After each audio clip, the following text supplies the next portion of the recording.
大家好，歡迎大家繼續收睇萬象九章嘅數學真論。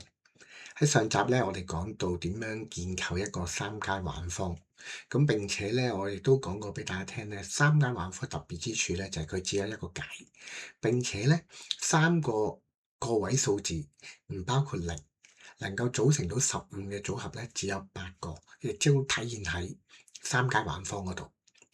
而最後節目嘅最後位置咧，咁我就俾咗一個謎題大家，唔知大家解唔解到咧？今次我哋用參考嘅方法去揾翻個答案出嚟。我哋先睇翻條題目，題目咧就係將9個數字填喺呢9個點嗰度，然之後要每一個三角形圖中每一個三角形個三個角個三個數字相加嘅和都一樣。好啦，咁我哋點樣睇咧？我哋首先要小心咁觀察個三角形。好啦，留意下咧，我哋發現三個大三角形咧係互不重疊㗎，佢哋個點係互不重疊㗎。咁所以咧，我哋可以將三個三角形睇成為我哋原本三階橫方嘅橫項，我哋就可以將492呢三個數字填喺上方嘅呢個三角形，357擺喺右方嘅呢個三角形，816就擺喺左下方嘅呢個三角形。嗱，同時間咧，我哋留意下外圍嗰三個三角形咧，都係冇互相重疊嘅。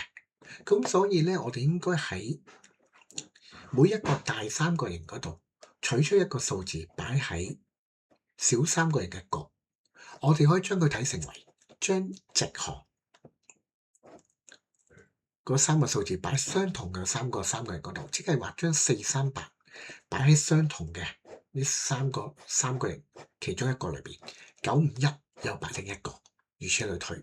好啦，擺咗之後咧，我哋就可以符合到大部分嘅條件啦，即係話大三角形同埋小三角形都分別個和係一樣，但係咧唔好遺留咗就係最中間嗰三點，即係話組成呢個中間嘅細三角形。好啦，中間個細三角形組成嗰三點咧，我哋可以睇成為打斜嗰三個數，譬如456。好啦，如果係456嘅話咧，咁我哋可以諗下，中間要擺456，492裏邊嘅4咧就要擺呢度啦。如果4要擺呢度咧，3同8就要擺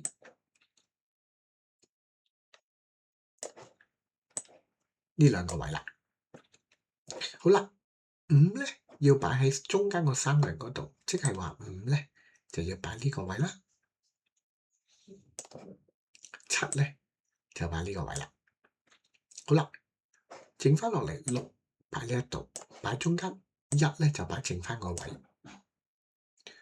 咁你亦都知道啦，6同7配嗰個係2，5同1配嗰個就係9啦。我哋就完成咗呢一個謎題啦。咁你可能會問啊，究竟係咪得一個解咧？唔係。如果你記得頭先我去到最尾嗰度咧，我就話打斜，呢度有456，所以中間擺456。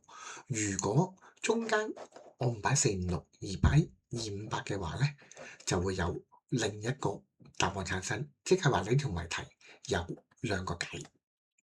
唔知大家明唔明咧？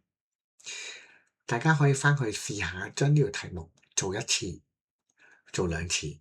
做完之後咧，我相信你會多啲理解到我頭先講嘅每一句説話嘅。我哋嘅節目嚟到呢度，多謝大家收睇。